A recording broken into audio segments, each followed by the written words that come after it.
Most people just kind of go through life being in the dark about things, right? And don't ever really stop to recognize or appreciate the fact that they already have within their DNA something that truly puts fire in their soul and something that truly differentiates them from others who walk this planet. So I do think that is the first step on the path of reinvention, which is just stopping to acknowledge the fact that there is in fact something here that you can do extraordinarily well and get paid extraordinarily well for those talents, because it's what comes as naturally to you as breathing.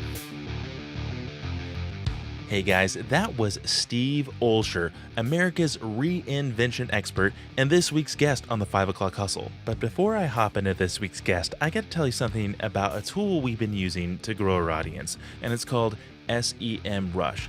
SEMrush is an all-inclusive marketing tool that really helps you dial in your SEO. You can find out what keywords are working, what keywords your competition is using, so you can really stay ahead of the game. And I gotta be clear, they're not a sponsor for the 5 o'clock hustle. I just really believe in this tool, and I wanna help out your businesses and your websites so you can grow and grow and grow just like we are. We do have an amazing affiliate link for you to use that will actually get you 7 days of this service absolutely free. So even if you don't want to sign up, just go ahead and use that affiliate link and get those 7 days, and you can find out pretty much everything you need to know about your competitors during that time period. But if you're anything like me, you're going to sign up after that 7-day trial is over, because the information is just way too important to grow your audience. Anyways, go to 5o'clockhustle.com/SEMrush. That's SEMRUSH, and you can get that 7-day free trial, no obligations. Okay, back to our guest. Like I said, Steve is America's reinvention expert, who also happens to be a fellow podcaster, a blogger. He's also a New York Times best-selling author for his personal development and business book, What Is Your What? We cover a lot of really important topics in this episode, touching on Steve's first business, how he founded liquor.com and lost it during the dot-com bubble, but was able to get it back later on. It's a really crazy story, and I can't wait for you to hear it. Steve also explains to us the importance of really identifying your natural gifts and using them to find your what. Like I said, there's tons of great stuff in this episode, but make sure you listen all the way through, because we have a little surprise at the end. Okay, without further ado, let's get this thing going. Please subscribe, rate, and review. This is episode number 23 with Steve Olsher. Dre, would you please start the show? 5 o'clock hustle. 5 o'clock hustle, bro. 5 o'clock. 5 to 8, 5 to 12, 5 to 3 until you get back up the next morning. Every week I got a new idea. And that's what it always is, right? It's crazy. 5 o'clock. I was doing that in 2005, but everybody thought it was weird. 5 o'clock. Thus, the side hustle was created. 5 o'clock hustle podcast. Man, they're having so much fun.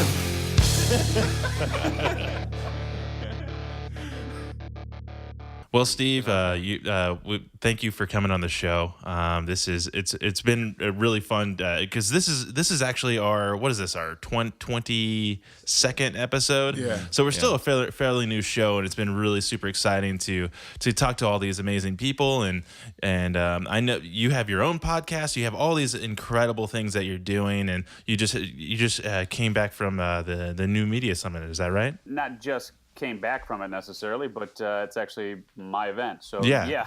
That was kind of what I was getting at. But it was in Austin, Texas. This do you do it once a year? Or is it does it happen more than once a year? We did it in September of 2017 in San Diego. Okay, great. We did it this last one in April in San Diego, and the one in September is in Austin, Texas, and then we're going to different cities after that. So 3 times. Okay, there you go. Austin, Texas. Yeah. Yep. That's my hometown, man. There we go. Yeah, we're all in Los Angeles, but I was looking at that when Kelly.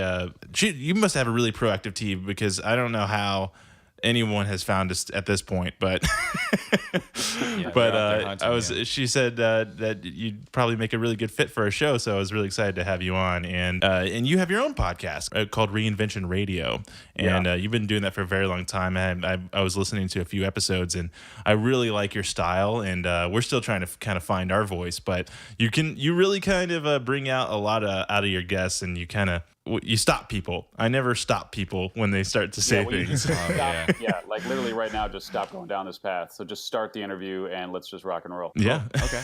No, that's what you do. No, for real. If you could see our faces. Oh my God. Yeah. No, because like when it's your show, I mean, you have to treat it as if it's it takes a while to get there, but after you do this enough, you'll recognize that people are on your show as your guest, and ostensibly they either fit into whatever that mold is that you've created for the show, or you force them into that mold based on the show that you want to create for your for your listeners. Of course. What? How long have you been podcasting? Well, I mean, technically, I've been podcasting since 2009, but I've been DJing, Wow, like clubs and that sort of thing since '88. So, I've kind of always been with a microphone in one way or another. So you produced that "What Is Your What" jam that we were listening to earlier. I did not produce that. I okay. absolutely was. I was intimately involved with the production of it. Yeah, there's actually two versions of the song and a third version coming out now. But Nice. but yeah, Dre, you would probably appreciate it if you haven't heard it. Yeah, we were just jamming to it just now. it is pretty. It's stuck. It's gonna be in my head for I don't even know how long, but Yeah. I don't know. We're gonna. Do you mind if we plug that to the end of the to the end of this episode? So there's two versions. So after about 3.5 minutes, they're on the site. I assume you just went to steveolsher.com and heard it. So after about 3.5 minutes or so, that's what I would call the fast version. There's a slower, a little more funky, groovy type version that comes on in the last 3 minutes. And they both have a very different feel. Nice. That's beautiful. That's really cool. So, Steve, I mean, we have you here. You are coined at this moment as America's reinvention expert, which is pretty extraordinary. So, I mean, let's kind of dive into that. I know that a lot of what you speak about is how one person can impact the many, or the lives of millions specifically. So, just touching on that at a high level, what's the key to unlocking that person's potential? Well, I really do think it boils down to having a clear understanding of how one is naturally wired to excel. And frankly, that starts with just turning on the light switch. Most people just kind of go through life being in the dark about things, right? And don't ever really stop to recognize or appreciate the fact that they already have within their DNA something that truly puts fire in their soul and something that truly differentiates them from others who walk this planet. So I do think that is the first step on the path of reinvention, which is just stopping to acknowledge the fact that there is, in fact, something here that you can do extraordinarily well and get paid extraordinarily well for those talents, because it's what comes as naturally to you as breathing. Got it. Is that kind of is that how Journey to You came about? I mean, is that kind of the overarching theme of that book? I know it was like self-help book of the year in 2010. It's been a huge influence to thousands, if not millions of people. But I mean, is that kind of what started all your different writing? So the impetus for what started the writing really goes back to having been an entrepreneur for 20 plus years at that time, and recognizing through a series of events, not the least of which was my stepfather's passing, and being bedside with him during his final days and holding his hand and having a vision of my own funeral, not of his funeral, but of mine, where I could hear the words basically being spoken graveside of, "Here lies Steve Olsher. He dedicated his life to chasing the almighty dollar," and that's all that was said. And that hit me really, really hard, and it did feel to me like my stepfather was kind of trying to, talk to me through that point of connection there. Because he could no longer physically, he couldn't communicate at that point, right? So I think he was giving me that vision and just basically saying, hey, you need to try to do something more here, something that'll have impact on lives other than those that are closest to you, and that was really the impetus for sitting down and writing that book, was to share a lot of the tips and tools and strategies and shortcuts that had worked well for me in my life. Got it. Kind of in the hope of helping others, but also in terms of just knowing that if I went to that final day, whatever that final day would be, that I would meet my maker, knowing that I'd done whatever I could do to share the wisdom. Got it. And when you talk about the hat trick of the combination of what you love to do, what you're good at, and what you get paid well for, I mean, it's kind of a different approach than some people take, or than other motivational, inspirational speakers and influential people would take, where they say something like, do what you love and the money will come. How does that differ from your approach? I mean, it seems a little bit more practical, I think. Yeah, and I think the purpose of your show here is along the same lines of that practicality, which is, don't be an idiot. Don't quit your day job. Because reality is there's a lot of hours in the day, and there's a lot of opportunity for you to get that side hustle on, right? Whatever that is for you, and enter into the transition where, right now 100% of your income is derived from what you don't want to be doing, and 0% of your income is derived from what you do. But as soon as you start using, right? But as soon as you start using some of those hours to derive income from what it is that truly gets you fired up, that recipe mixture starts to shift. And as soon as that $1 comes in, maybe it's 99.999% what you don't want, and 0.001 from what you do. And the more you stay at it, you get to 90-10, 80-20, 70-30, 64, et cetera, until you find that enough income is derived from what it is that you want to do and you're truly fired up to do, to be able to cut that rope. But, I don't think we live in a time where do what you love and the money will follow is true for everyone. I do think it is true for some, but, Drake can attest to this, just trying to create music. How many musicians are there out there who have immense talent and are probably more talented than the people that are getting the airplay now? Absolutely.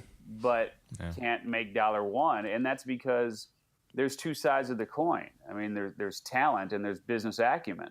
Yeah. And you could be the best tomato grower in your neighborhood, right? Like people could just absolutely love your tomatoes, right?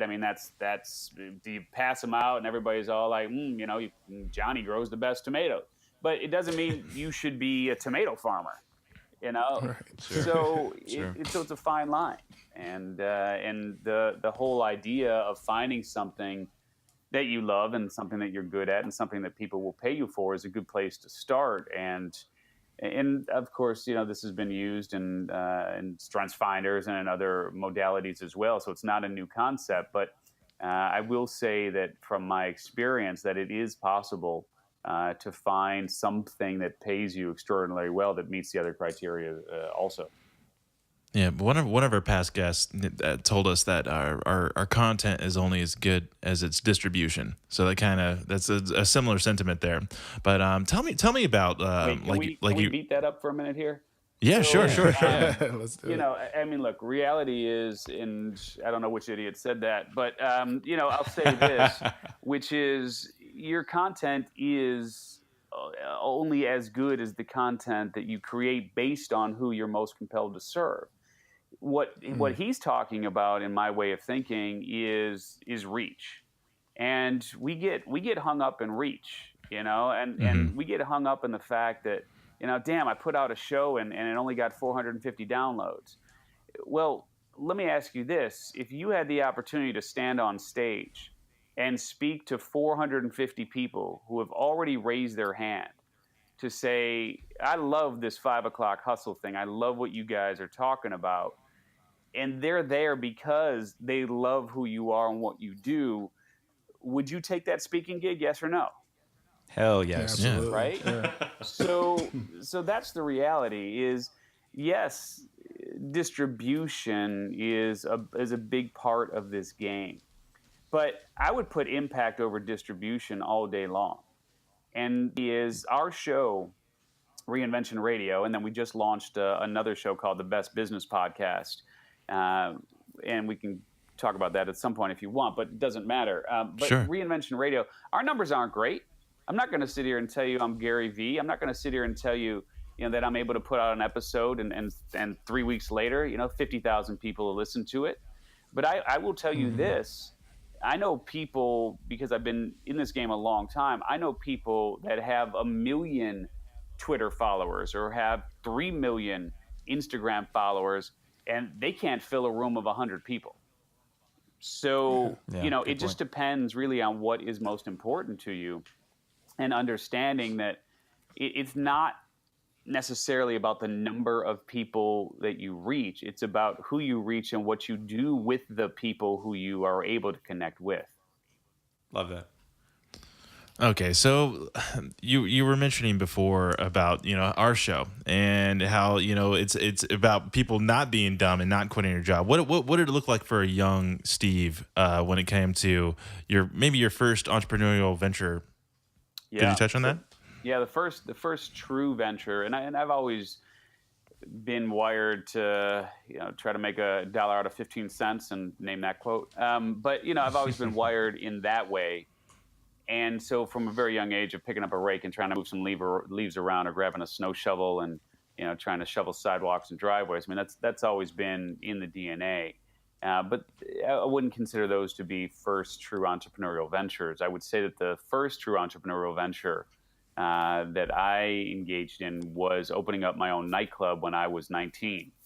Nice. And opening up my own club when I was 19, I mean, of course, that was a feat in and of itself, but it really started with the core premise of any business, which is understanding who your potential market is and what the potential is for your creation, and being able to articulate that in a way that you get folks to enroll in your vision. And I don't care what your business is, I don't care what entrepreneurial endeavor it is that you want to create. It can be the shittiest, worst idea on planet Earth, but you could probably get people to visualize what it is that you want to bring to fruition if you're a good storyteller and you're a good writer. And I mean, all we have to do is look at the millions of dollars and sometimes billions of dollars that have been poured into some of these really piss poor ideas, right? And reality is that's because they were able to sell folks on their vision. So for me, I mean, the vision that I created was, I thought, a great vision, a really good idea, which was to create a non-alcoholic nightclub in a sea of alcohol-laden establishments. And basically the idea was, because I had been a DJ for a number of years at that point and built up a pretty decent following, the idea was, let me get these folks into my own club. And knowing where this was going to be, I knew that there wasn't too much for the teenagers to do in the general area where we were. So I figured let's cater to those 18 and over from 8 till, I don't know, maybe 11:30 or so. And we'll clean up, and then we'll close down, we'll clean up, and then we'll reopen at midnight. And we'll stay open from midnight till 4, 5, 6 in the morning, or whatever it is, depending on how late people decide they want to stay. And because we wouldn't serve booze, we wouldn't be subject to the 1:30 a.m. close, shutdown of the booze clubs, right? So basically at that point, it gave us the opportunity to do something that was very different, cater to a market that no one else was catering to, and cater to a second market that no one else was catering to, because everyone else had to close at 1:30. So that was the general idea, and wrote a plan and raised money to create it, and ended up finally opening when just right after I turned 20. But that was a club called the Funky Pickle. The Funky Pickle. That's amazing. And touching back on what you were saying about shitty ideas that are pursued with passion and I don't know and drive can kind of make it, and I think that's really true. And some of the small business consulting I do, especially for when we're trying to get like pre-seed investment, it really ends up being just that. I know I've seen people, get offered $100 to $500,000 just for the way they present and they storytell, and without even having a product in place. Now, do I approve of that process? I don't know. I mean, sometimes I do, but no, you're so right on that. It really just takes belief and intention and really good storytelling to accomplish that. So you opened this nightclub with no alcohol, but then later you became you own this thing called liquor.com, and which that's a pretty polarizing type of ideas there. What brought up that what brought liquor.com to fruition? Yeah, so interestingly enough, my family had been in the liquor business. My grandfather started a chain of liquor stores called Foremost Liquor Stores back in 1939. And so basically in 91, after things had kind of run the course with the club and like any business run by a 21, 22-year-old at that point, we eventually hit our bumps in the road. I had a falling out with my business partner and my manager, and decided that those two would be better off together. So I literally walked away from things and ended up deciding to come to the family business. And my mom was running the business at that point, and she invited me to come in. And there was a very small piece of the puzzle that at that point was called Foremost Liquor by Wire, which was basically the same kind of thing that FTD is for flowers. So you had a big business deal close, and maybe you had an attorney in New York that hopefully wasn't Michael Cohen, and you wanted to send him a bottle of champagne, and you were in LA and you didn't know how to do that. So you would call Liquor by Wire, and we literally had an 800 number, a Watts line, going way back. And people would call us, and we would go through local stores to have those items delivered. Wow. So it was a lot of gift delivery. And I saw that piece, and I thought that it had a lot of potential, but I knew that the way things were with it, it needed to evolve. I mean, days would go by and the phone wouldn't ring. I mean, it was a very small piece. If they were doing 10,000 a month in sales, I mean, that would be a lot. And actually, I think it was much, much, much less than that. But I saw potential for it, and the first thing I did when I came on was created a catalog for it, and so got involved early on in the catalog world, if you will. And then we launched on CompuServe's Electronic Mall in '93 when I saw that writing on the wall, and so we put a Liquor by Wire store on CompuServe. And as we began to evolve and build one of the first fully functional sites in '95 in terms of e-commerce, it got to the point where I was like, this whole online thing is the real deal. I mean, I saw it in '93, and then the opportunity came to get the liquor.com domain. Yeah. And so we pursued that. And at the time, we were able to buy liquor.com and bourbon.com for what felt like a lot of money. Want to guess what we paid for the two domains in '98? I'm very curious, but I'm not. I was going to say $100. I was going to say 150. Yeah, $150, $150K. What are we talking here? Yeah, they should have been about 250. Right. So we actually ended up picking up both domains for $7,500. Wow. And but at the time, I will tell you that it was a risk, and there wasn't this big. Business.com had not sold for $7 million at that point, right? I mean, it was vodka.com hadn't sold for $1 million at that point. Like there was no real establishment of domain values. And as a growing, fledgling business, even though we were doing millions of dollars in sales, we had closed down the whole Foremost Liquor Store operation in terms of our involvement with it. So we basically divested ourselves of the whole Foremost Liquor involvement in 1994. So we were buying really just off of the millions of dollars in revenue we were doing here now with Liquor by Wire. But $7,500 was still a pretty meaningful investment. And one of the expressions or sayings that I can't attribute this to because I've heard it in different places, so I'm not sure who the originator of this expression was. But I can tell you that I love this expression because I do think it holds so much value and holds so much truth. which is that a real business is born when significant money is invested into it. And Sure. and that was one of those moments of we are birthing truly a significant business here, a real business. But it felt like a lot of money, and it was a lot of money.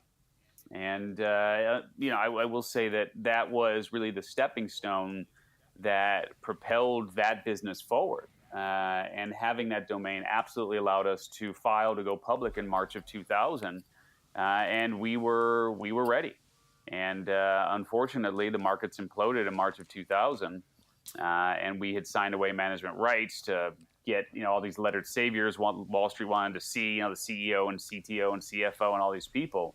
And when the markets imploded, it was very clear that these lettered saviors we brought in had no clue what they were doing.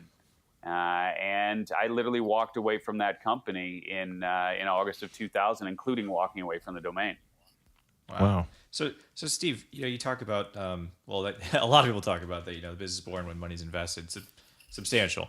How does that translate to investing in yourself? Do you know what I'm saying? Yeah. And look, reality is investing in yourself. It takes a lot of different forms. I do think that we have to continue to grow and continue to evolve for sure as individuals, and smoke a lot of weed. That helps too. But reality is most folks stop learning the moment they graduate from college or graduate from high school or whatever it is. They figure that whole process of learning is done. And I will tell you this, that growth, whether it's through, in my case, I credit a lot of my personal growth actually to my wife, who helped really expand my thinking in so many ways. We've been married now for over 20 years. But I would not be, thanks, man, but I definitely would not be the person that I am today without that. I could only venture to guess where I would be if I had been with, some of the girls who weren't nearly as forthright and strong and determined and, just downright, it's the best way to put it without offending the wife if she listens to it, caustic, Okay. My wife doesn't take no mess.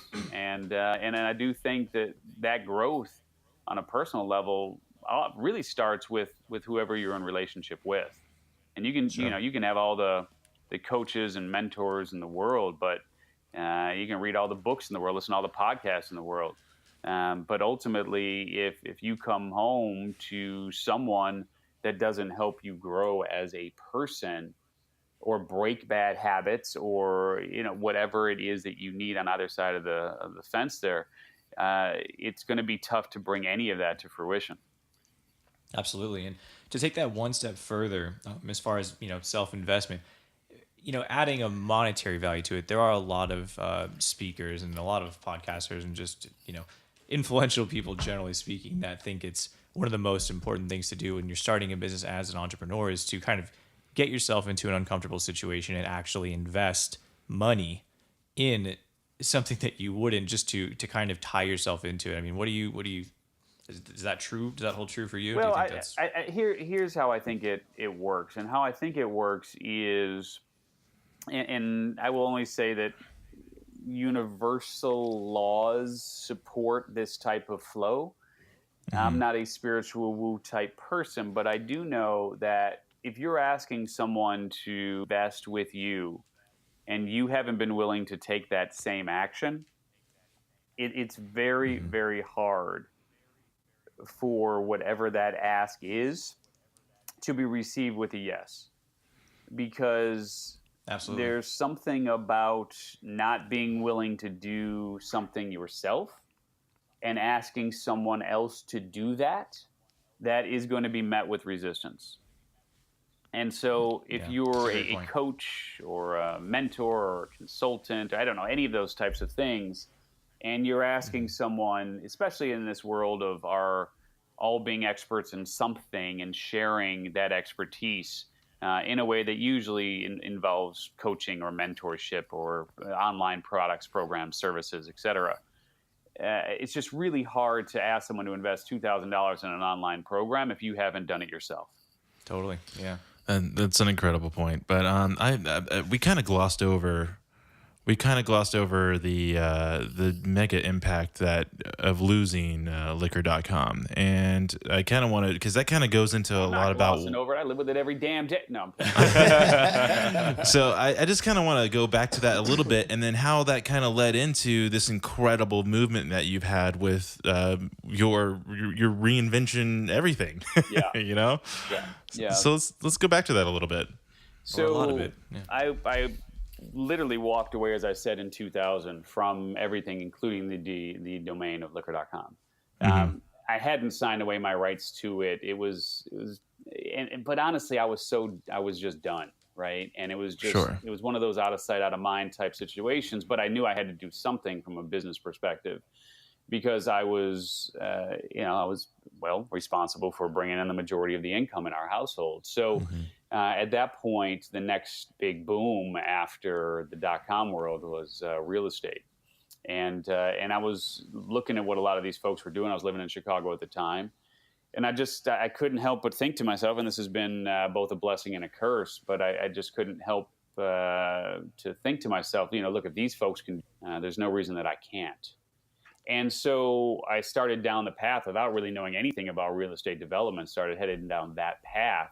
And after I cut my teeth on a few smaller projects, and again, got people to buy into the vision and talk to some folks who knew a little bit about real estate development, I started doing a lot of multi-unit type projects and office and commercial and other types of things over the years. And ended up with a pretty solid portfolio of about $50 million worth of product, worth of real estate.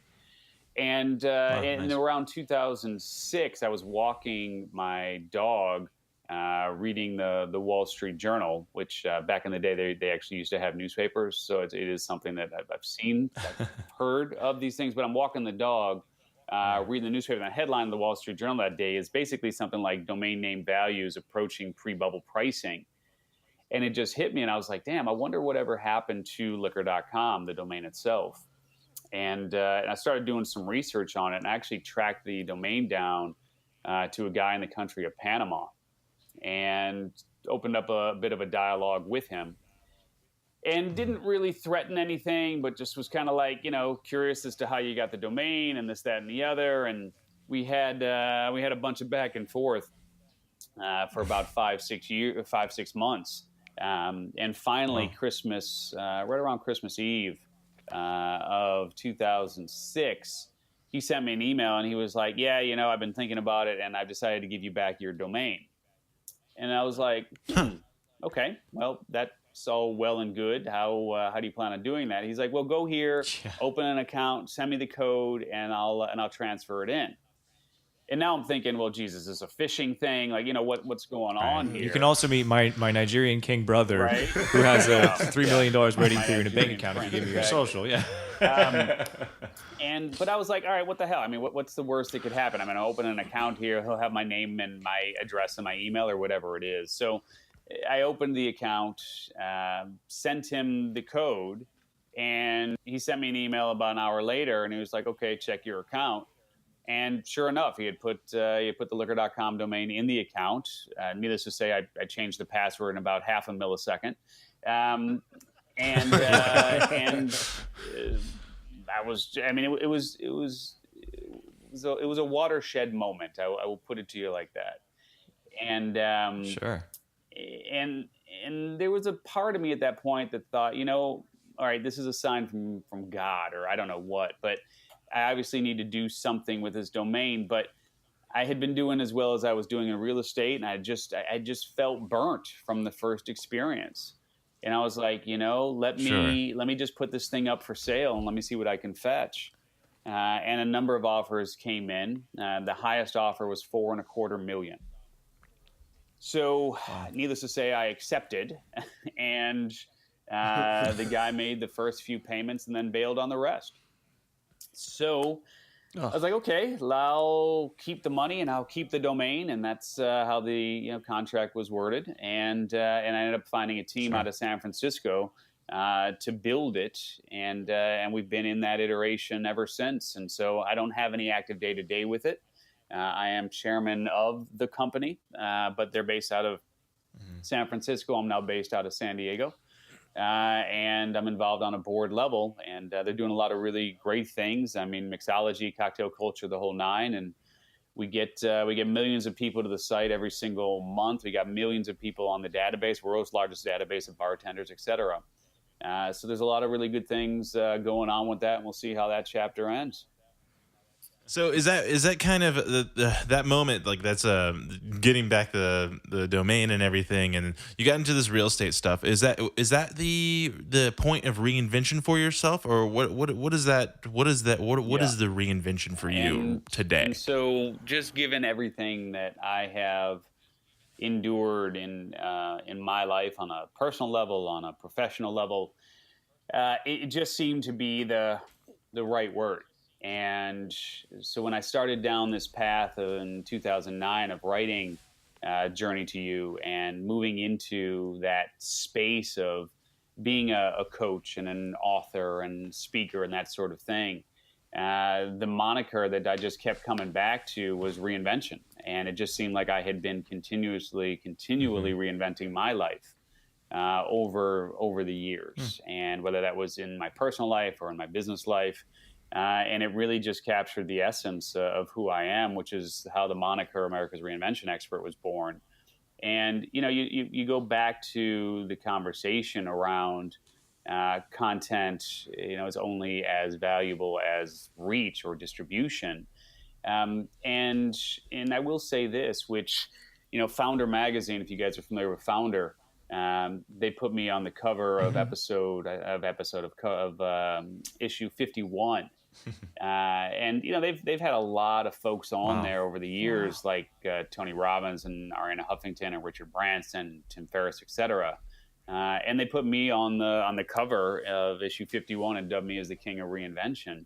And it was a huge honor, because reality is that I think that there are so many people and businesses that really need to reinvent who they are and what they do. And, reality is reinvention to me doesn't mean changing anything about who you are or what you do. It really just means getting back to the essence, to the core of who you inherently are, and kind of shedding the shackles of the outfits and the personalities and the expectations that others have thrown on you over the years, and just getting back again to truly are. So reinvention to me is not about change. It's just about reconnection. Sure. And I kind of feel like, just from hearing your journey, as a DJ to a club owner and, being in real estate, your overall kind of, you're like you're saying, you're trying to reinvent, but your overall mission, I feel like, has been, people, because you're a DJ, you're playing to people, you're trying to invoke an emotion in them. You're owning the club. You're trying to bring people, together to create a vibe. And, real estate, you're helping people. So I feel like that's kind of like a big thing for you. Would you find that to be a big part of, just trying to reach out to people, helping people? Do you find that to be a big part of what you're doing now?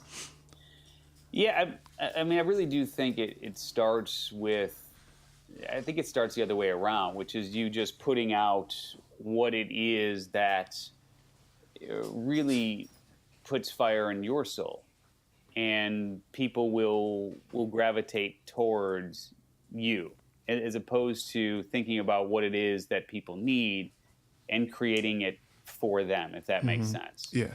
And so, for me, like DJing in the clubs, I played the music I wanted to play. Would it happen to be Digital Underground? I heard you mention a lyric from them earlier. Right. Yeah. Man. I mean, that was, I grew up in Chicago, right? So, I mean, it was a Chicago house scene. I was a house head, but like real house music, not like what it is now, Yeah. Like an actual piano, like an actual organ, like an actual bass, like these sort of things. Of course. And so that's what I was playing. And either people would dig on it or they wouldn't. And same thing with the events, like the New Media Summit. Did I know that there was going to be demand for what we were doing? I mean, I had a pretty decent inkling that there would be demand to come and meet 40 top podcasters and be able to pitch them on who you are. and what you do and literally get booked on the spot.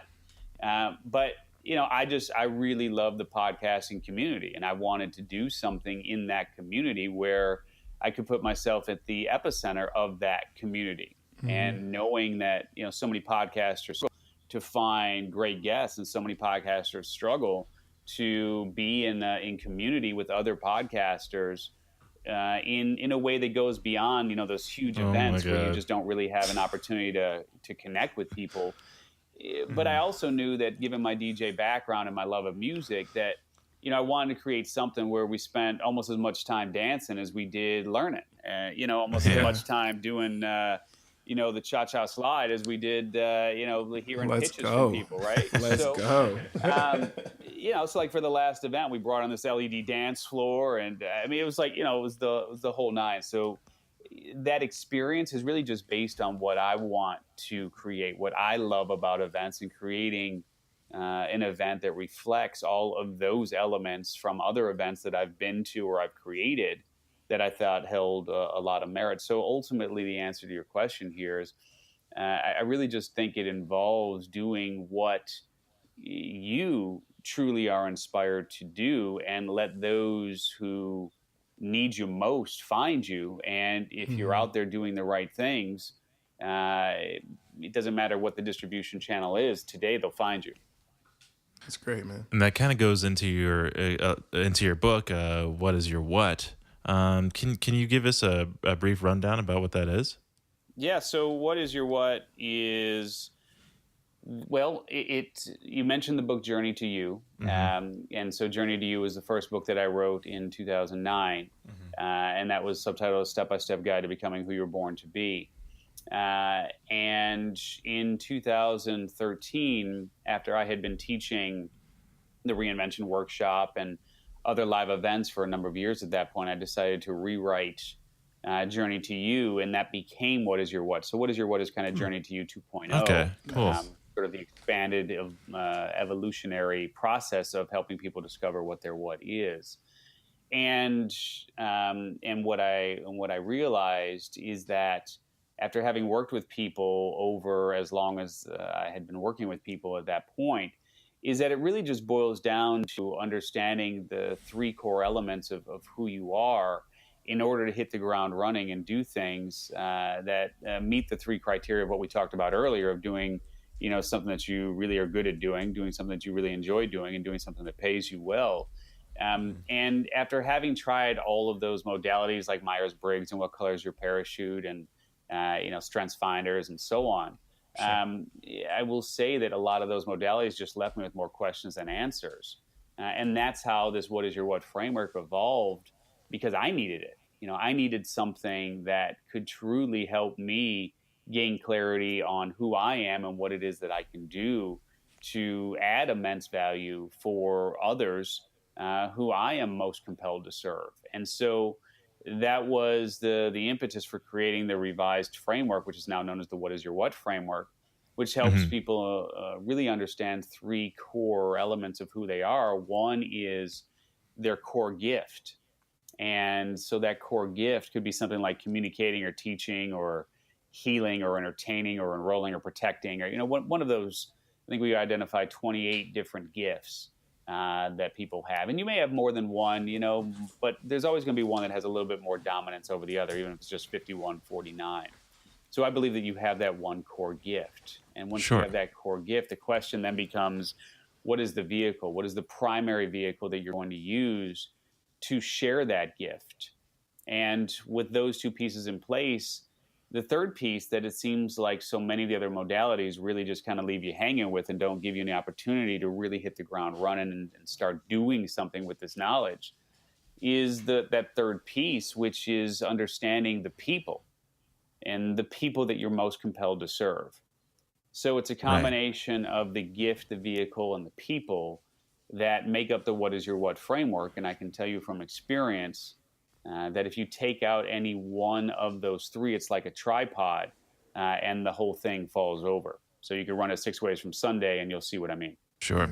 You know, we spent some time. We do every fourth episode we do a squad cast, and we're kind of discussing our personal strengths and stuff. And I've always been a really self-critical person when it comes to those kinds of things.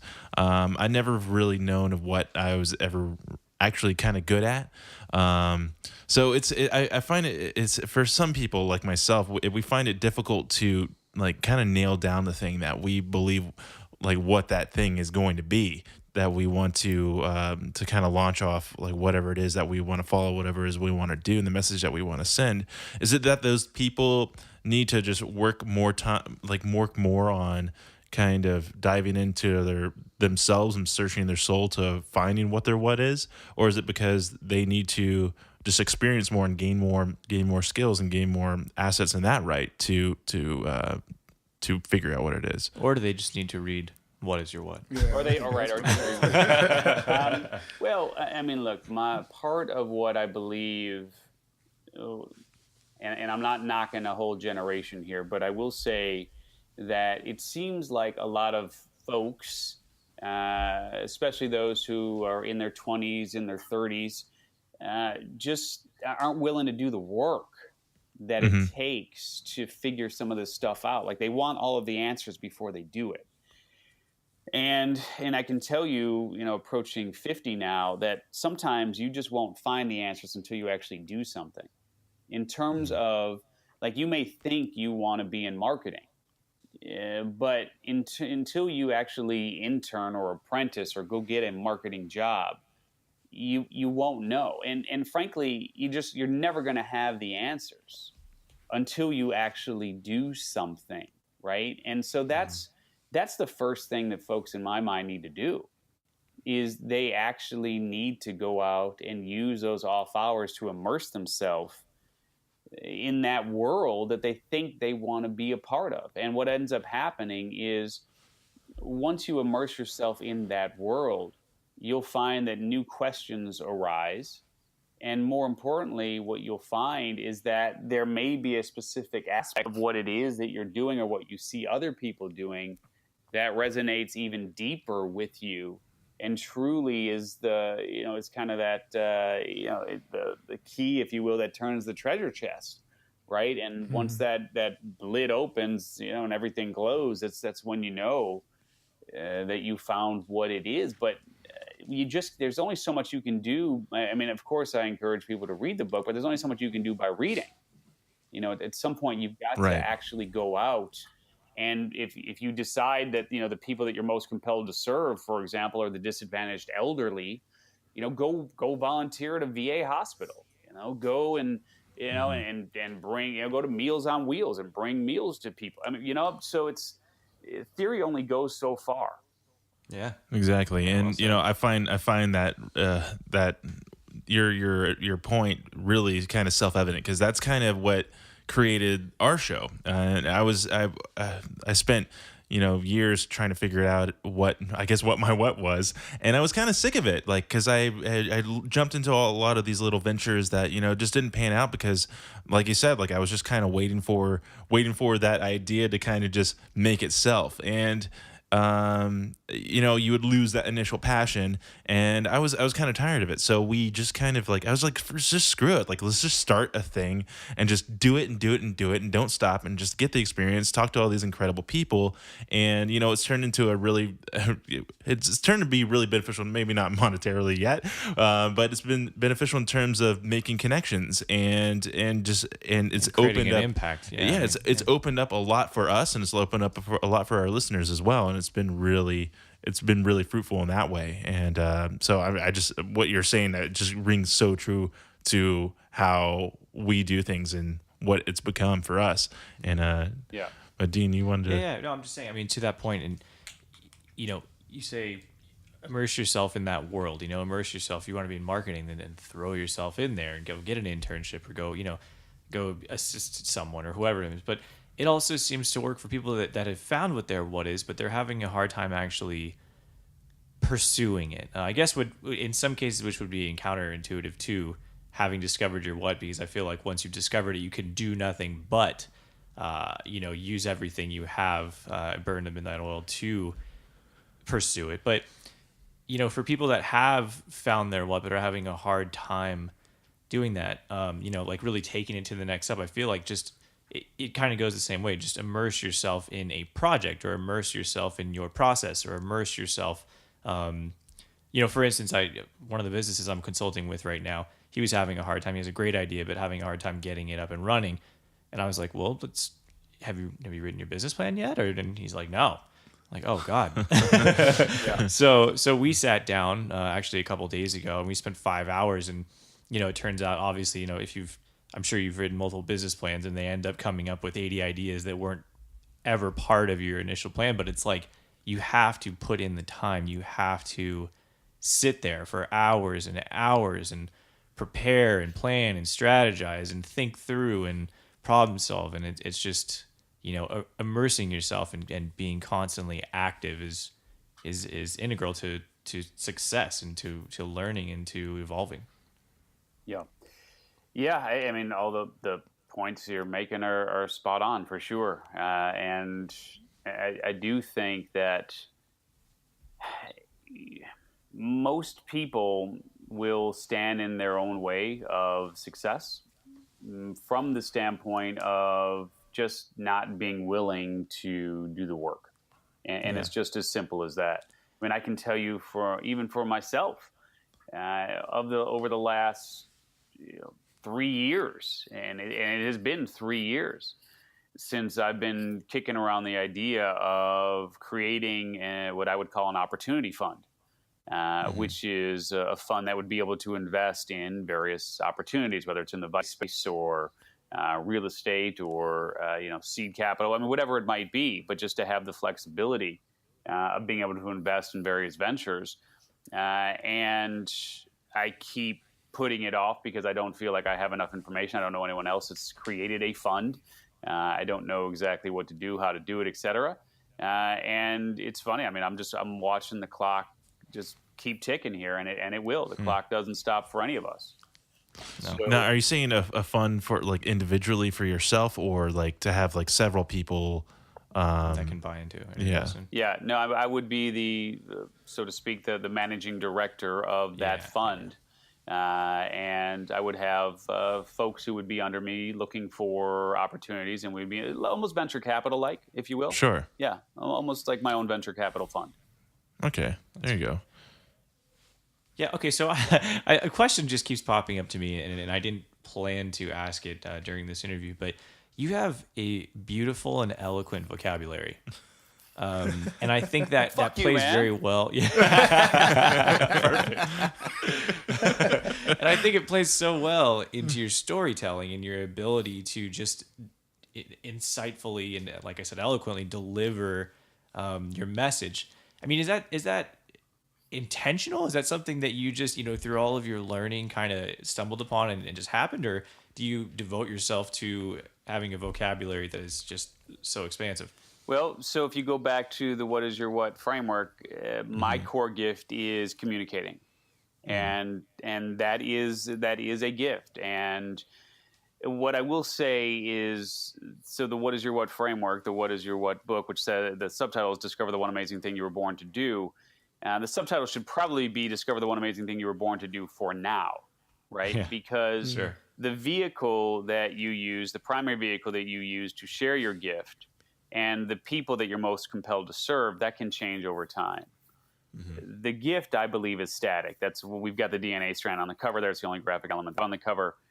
I do believe that is in your DNA. That core gift is a part of who you are. That doesn't change. So for me, communicating is that core gift. And I don't know where it stems from. I mean, if it's just simply a matter of always reading, and as a kid, I used to read a lot. But of course, then just being attracted to DJing, right, and being able to communicate via the mic, and whether it's in a club or even I did radio DJing, and so just talking.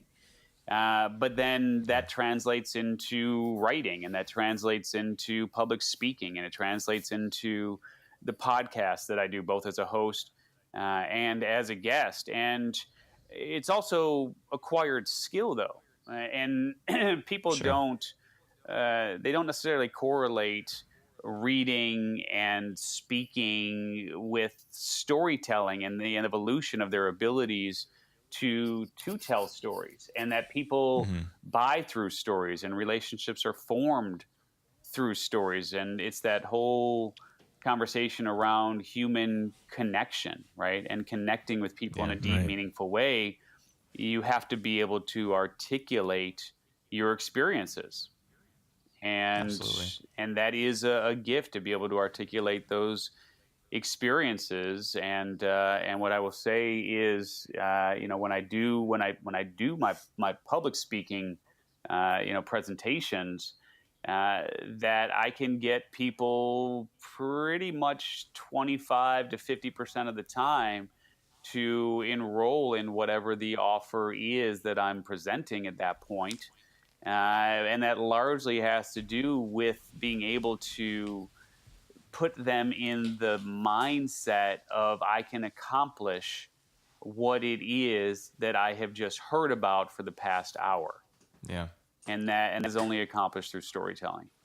Is speaking in front of a live audience your favorite platform?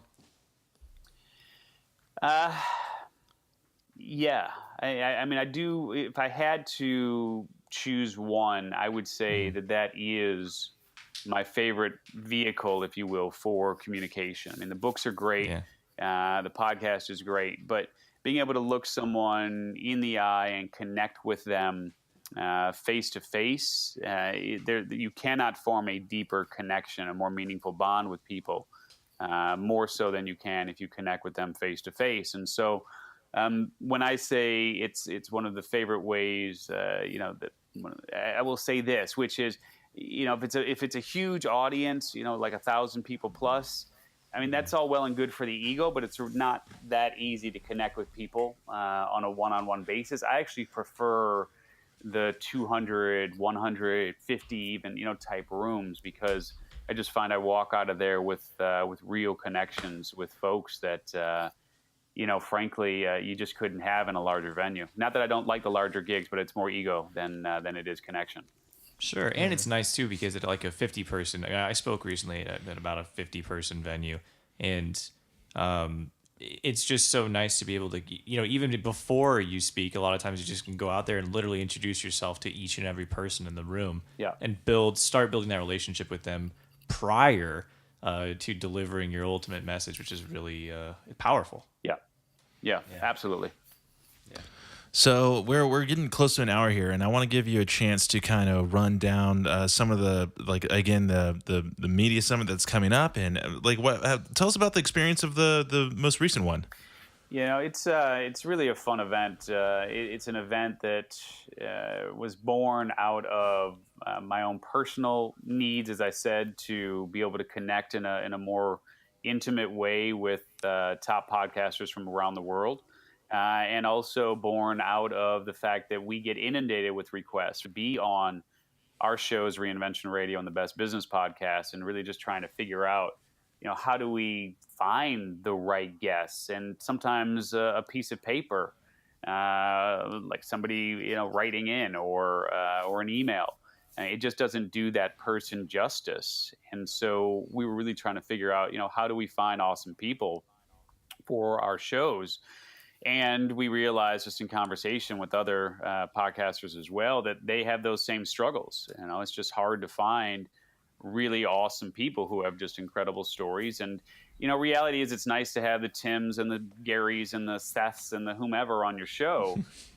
But, we know who they are. We know what they stand for. We really don't need to hear anything else from them. I mean, let's be honest. It's like we get it. We know, okay, Gary, we got to hustle. Tim, okay, we're going to hack this. I mean, it's like, okay, we get it, right? So what we don't know, though, is your story. Right? We don't know who you are. We don't know what you stand for. And that, to me, is where the magic really lies, is I enjoy being among the first media outlets to feature someone that the public isn't familiar with. And so we created this event called the New Media Summit, where we bring in 40 of the world's top podcasters. And we give 150 attendees the opportunity to not only learn from them and come and learn from me about how to leverage and monetize the power of new media. But also, they have an opportunity to pitch, and not just pitch the 40 icons of influence, as we call them, but to pitch everyone in the room. So literally, we give people the stage, we give them the microphone. And for many folks, this is the largest audience they've ever spoken in front of, which is entirely nerve-wracking and terrifying. But it helps you. Sure. But it helps you grow. And so it's about 150 people. Say it again. Is that right? About 150 people. The most recent one. Is that right? So we end up with 200. So it's a 200-person event. Great. 100 Nice. attendees, 40 icons or podcasters, sponsors, and so on. So and of course team. So about 200 people are in that room.